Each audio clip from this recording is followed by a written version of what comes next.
कभी भी इन भोगों की हानि हो जाने पर मुख म्लान करके उदास निराश मत हो, क्योंकि ये कोई लाभ नहीं था जिसे तुम हानि मान रहे हो कि वो वस्तु नष्ट हो गई, धन नष्ट हो गया, हमें तो सबने छोड़ दिया, हमारा तो उपहास करते। कुछ नहीं,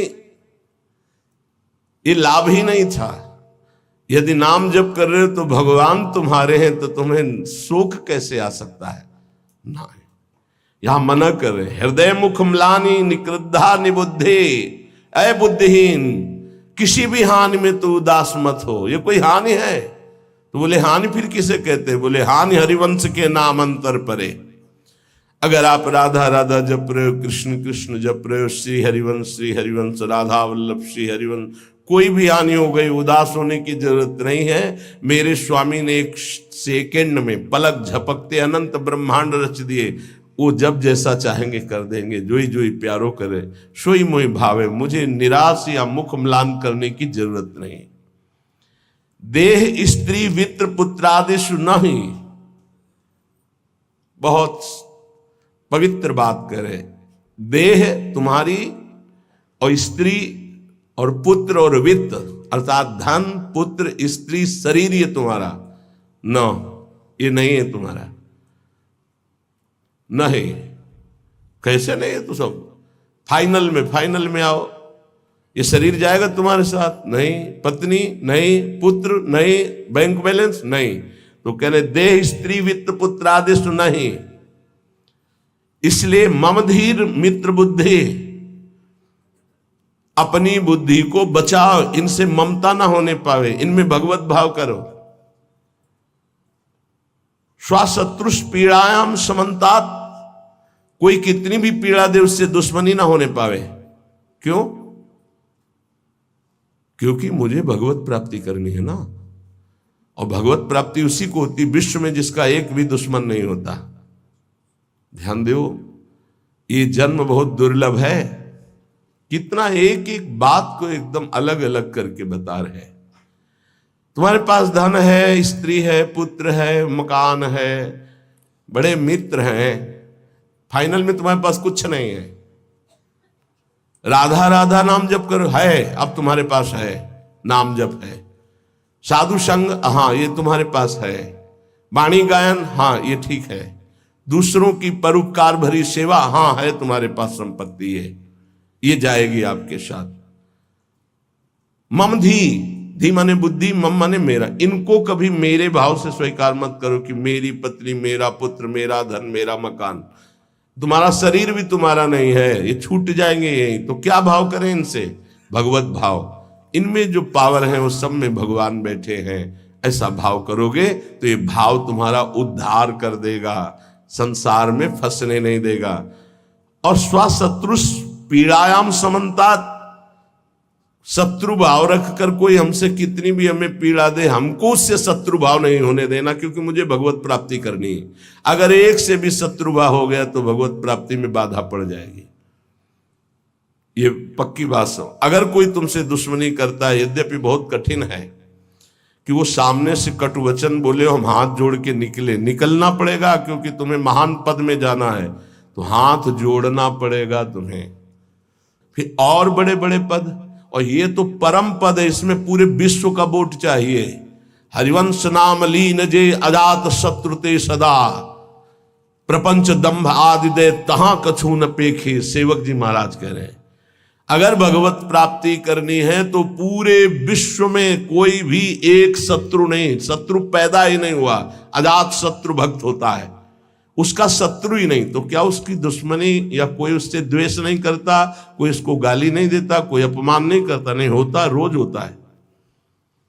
पर उनमें भगवत भाव किया जाता, मेरे प्रभु क्यों वो तो ऐसी बात कर रहा है, ऐसी चेष्टा कर रहा है, ऐसे ऐसे नहीं। 100 रूप में प्रभु आकर के, सैकड़ों रूप में प्रणाम करके सम्मान बढ़ा रहे, तो 2-4 रूप में आकर उसका बैलेंस ठीक कर रहे हैं। बड़े कृपालु हैं। अगर आपको गुस्सा आ गया तो आपने प्रणाम का भोग स्वीकार किया है, तो फिर आपका परमार्थ रुक जाएगा।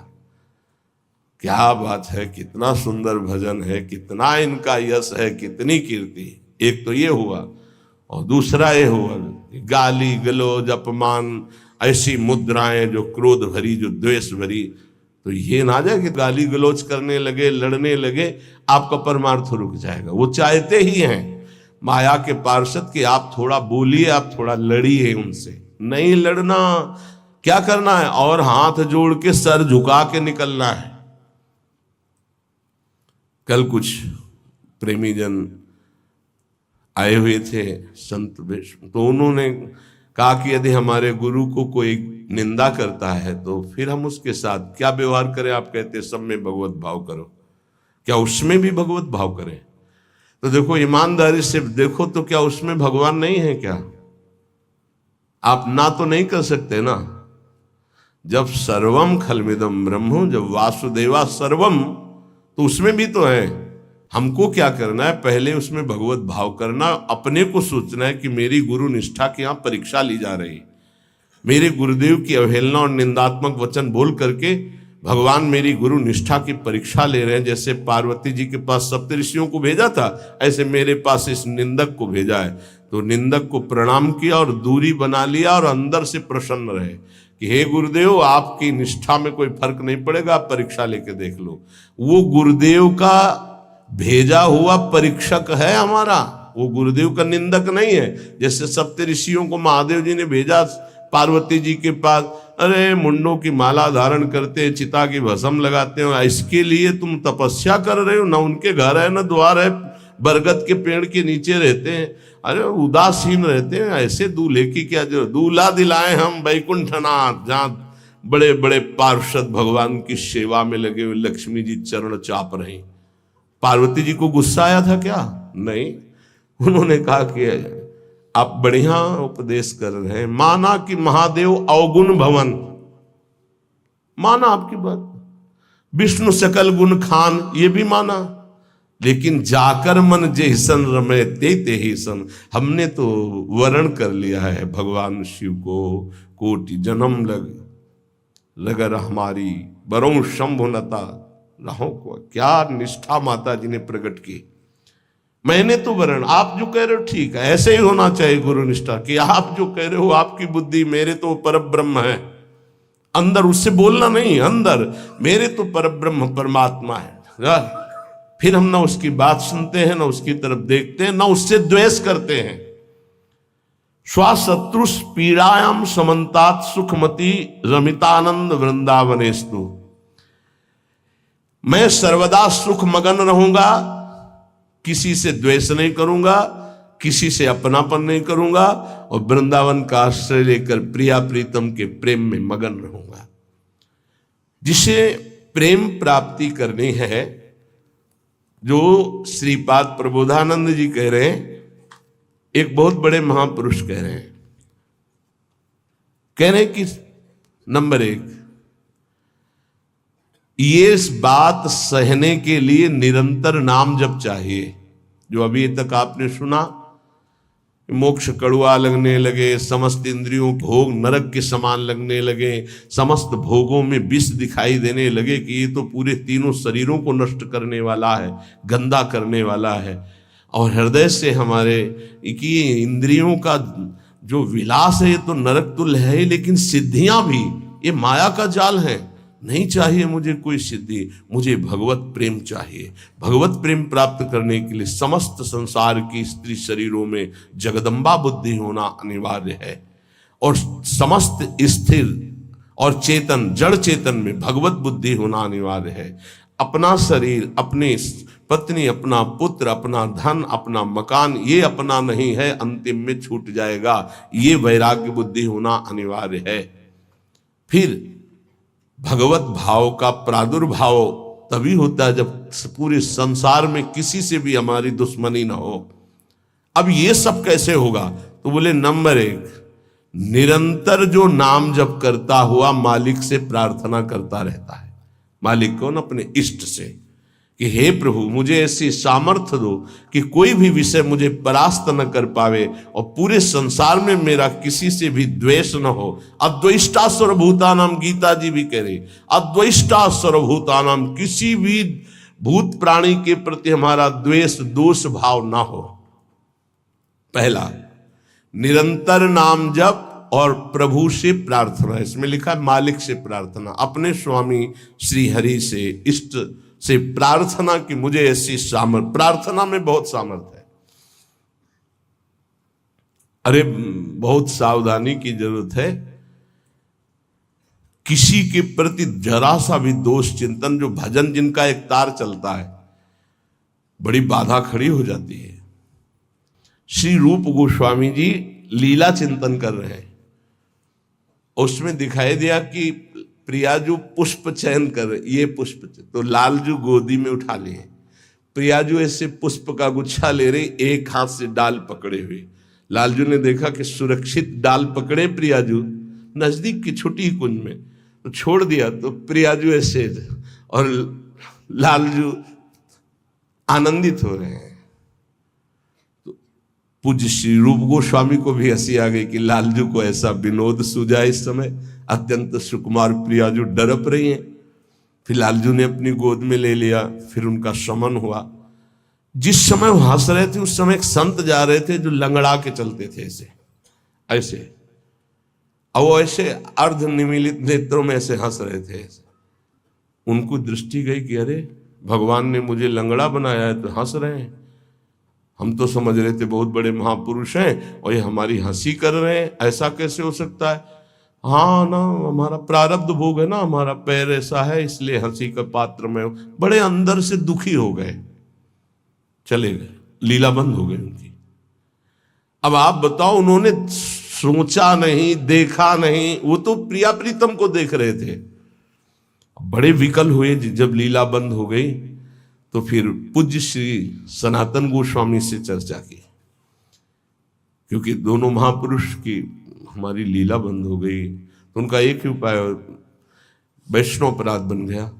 वो वैष्णव अपराध, किसी वैष्णव को अभद्र बोले या दुख पहुंचाए, ऐसा संभव ही नहीं। महाप्रभु चैतन्य देव की कृपा से ऐसा संभव ही नहीं है। कैसे ऐसे उनका है तो वैष्णव अपराध। अब ये विचार हुआ कि कैसे जाना जाए कि किससे अपराध बना, कैसे जाना जाए, जब किया ही नहीं प्रकट में तो जाना कैसे जाए। तो बोले कोई वैष्णव दुखी हो गया है तो वैष्णव सेवा की जाए, आसपास के जितने संत सबको निमंत्रण दिया जाए, पता चल जाएगा, सबकी जूठन पाई जाएगी तो शायद पुनः अपराध कोई हुआ हो जाने अनजाने में तो उसका मार्जन हो जाएगा। ऐसा हुआ, आसपास के सब संतों को निमंत्रण दिया गया। वैष्णव जे ही उनके पास निमंत्रण गया तो नाराज होके बोले, पहले तो उपहास करके हंसी उड़ाते हैं, फिर निमंत्रण देते हैं, हमें नहीं जाना। तुरंत सूचना आई कि वो नाराज है। अरे तुरंत गए पूज्य श्री रूप गोस्वामी जी और कहा, प्रभु कब हमने आपका उपहास किया। तो उनका आप प्रभु प्रभु आप कर रहे हो, उस दिन हम जा रहे थे और जैसे हमारा भगवान ने पैर ऐसा कर दिया तो झटका मार के चलते हैं तो आप हंस रहे थे। तो उनका मुझे तो याद ही नहीं कि आप कब निकले और हम कब हंसे। तो उन्होंने समय बताया कि अमुक दिन उस समय। अच्छा, तो उनका प्रभु ऐसे बतानी नहीं चाहिए पर आप नाराज हैं इसलिए बता रहा हूं। प्रभु उस समय हम लीला देख रहे थे, प्रियाजू पुष्प चयन करने की, तो लालजू गोद में उठा के वो पूरी घटना बताई और कहा अगर ऐसा भाव में हम हंस रहे तो आप उसी समय निकल रहे होंगे, आपको ऐसा लगा तो प्रभु आपके लिए नहीं था, आप क्षमा कीजिए। वो तो प्रियालाल तो वो चरणों में गिरे जो दूसरे वैष्णव थे और कहा, अरे आप जैसे महापुरुषों के प्रति हमारा दोष भाव बन गया, क्षमा करो। वो राज तत्काल लीला प्रारंभ हो गई, तत्काल। अब आप विचार करो, जब दोष नहीं है और वैष्णव दुखी हो गए तो लीला रुक गई। फिर अगर केवल स्वीकृति की हाँ ये गलत है, वो गलत कर रहे हैं तो भी हाँ गलत है, नहीं और भगवान की लीला भगवान जाने। नहीं आप बताओ कि ये गलत है कि सही, नहीं तो हम कोई जज है क्या। जिनके सारे हम चल रहे हैं उनके सारे वो चल रहे हैं, उनसे पूछो जाके, चले जाओ राधा राधा राधा। कभी किसी का फाइनल करने के नहीं, तस्मात् शास्त्रम तो तुम्हारा। ये बहुत सूक्ष्म विषय है, इसलिए वर्णन किया, बहुत सूक्ष्म विषय है। बहुत सावधान। नाम जापक भगवत प्रेम प्राप्ति के लिए इतनी सामर्थ्य जो अभी पीछे चर्चा हुई, उसके लिए निरंतर नाम जपो, प्रभु से प्रार्थना कि किसी भी के प्रति हमारा तनिक भी दोष